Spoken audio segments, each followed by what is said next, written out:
I should have read the reviews by Reddit user MollyAGirl1314. My girlfriend moved out 3 weeks ago. My cat, Ruck, was really close to her. Now that she's gone, I could tell he's a bit lonely, especially when I'm at work. I came home a few times to my curtains ripped up, or all the toilet paper in shreds. The last straw was when I came home working late to find he had clawed a hole the size of a dinner plate into the side of the sofa. I decided I had to do something. I tried different toys, catnip, but nothing worked. One night while browsing Amazon, I saw a pet camera. It's a tiny camera that records your pet on a live feed so you can monitor their behavior while you're away. It even has an audio function so you can talk to him. It sounded silly, but hey, I love my furry dude, so I bought it. I got overnight shipping and installed it immediately. I decided to set it up in my bedroom, as that was where Ruck dwelled most. My first day at work, I think I checked that camera 30 times. When I spoke into the microphone, Ruck seemed to be happier, and I noticed that there was no destruction around the house either. By day 4, I figured I'd solved the problem with Ruck. That leads me to now. About 30 minutes ago, I climbed in bed with Ruck, ready to close my eyes, and my phone buzzed. A notification from the pet cam. I almost ignored it. Sure, I just triggered the thing, but I opened it anyway. What I saw made my grip tighten on my phone. Instead of a video of myself in bed, I saw a man, tall, gangly, with pale skin and large eyes. He was moving into my room with exaggerated steps, like a sneaking cartoon character almost. He got right up to the lens, so close I could almost smell his rotting breath, and he smiled. I immediately paused the video, terrified. I looked at the spot where the man should have been standing, but there was no one there. I went into Amazon and found the pet cam and read the reviews hoping for some weird glitch. It had to be a joke, right? The first dozen reviews were pretty standard, but it was the last that caused me to bolt upright. The customer complained that the camera was on a time delay, sometimes as much as 15 minutes. I went back to the video and pressed play with shaky fingers. I watched in horror as the man slithered under my bed, giving the camera a wink before disappearing in the darkness. Then I saw myself enter the room and climb in bed before the video ended. Now I'm sitting in my bed, knowing he's under it. I could call the police, but I doubt I'd have time. So please, do yourself a favor and read the reviews.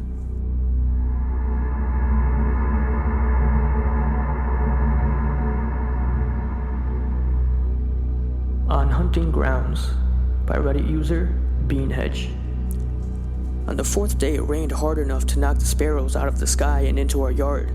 My father propped open the trunk of our minivan so I could watch the storm through our lessons. "You have a duty to the graves," he said. Then he took a swig of his cola. 10 o'clock, 200 meters.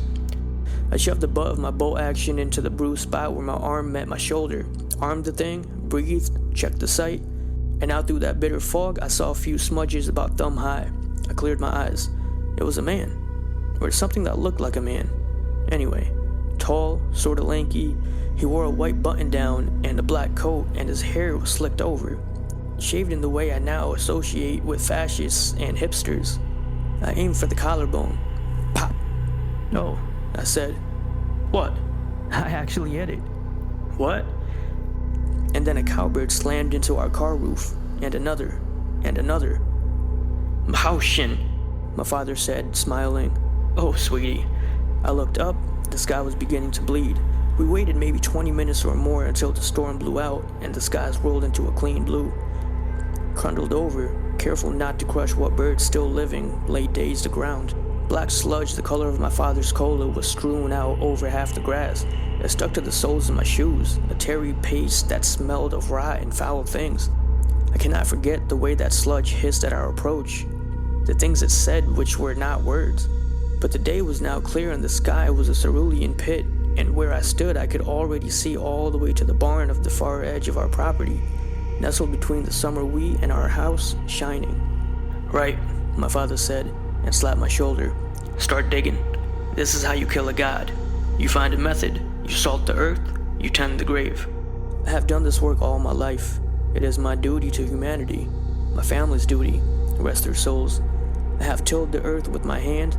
I have seen things which groan and croon in the night, the creatures which howl not with the wind, but as the wind, the things which are only shadows, the things which are only nights. As I sit here many years hence, I am forced to think back on this life of mine. I'm forced to put this all down on paper, for what else is there to do? Go mad? Do you know what I have done? Of course not. But I say this to anyone who looks out at night and sees something shift in the darkness. Gods do not stay dead.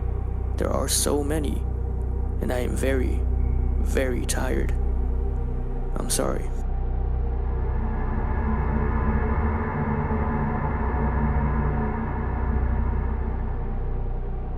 What's Said Around the Fire by Reddit user UnluckyMorai. My stepdad and I never got along well. In fact, it could easily be determined that we hated each other. I was, and still sometimes am, a self-righteous, egotistical punk kid. He was a different kind of self-righteous, egotistical, abusive prick. All of that said, throughout my childhood, I could tell you that he did two and only two things right. He taught me a lot about the outdoors, survival, self-sufficiency, etc. And he was a great storyteller. I remember he loved to tell a lot of stories about cryptids, Sasquatch, Wendigo, Chupacabra, you know, the usual stuff. He always had a friend that had seen some crazy creature or another. A lot of his stories were from indigenous folks and had some close friends when he was young, who lived on the reservations in California. They all shared stories pretty often back in the day, apparently. He told me once about a group of cryptids called Little People. The stories basically go that the Little People were protectors of children. They would usually be seen comforting children that were sad or lonely, and some would say that orphan children would be taken into the tribes of the Little People and become one of them. They did not like adults though, most often hiding from them, but in some versions, they were tricksters and sometimes even evil. They would often trick adults into coming into the woods by mimicking the cries of babies and small children, luring them away until they were lost, and eat them.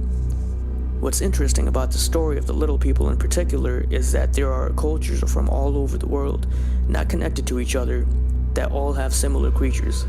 The Celtic Fae, the Pachupayarehi of the Moirai, the Duende from the Iberian Peninsula, the Greek Pygmies. Perhaps there were stories made up to explain how folks end up with dwarfism, or maybe a humanoid race that went extinct.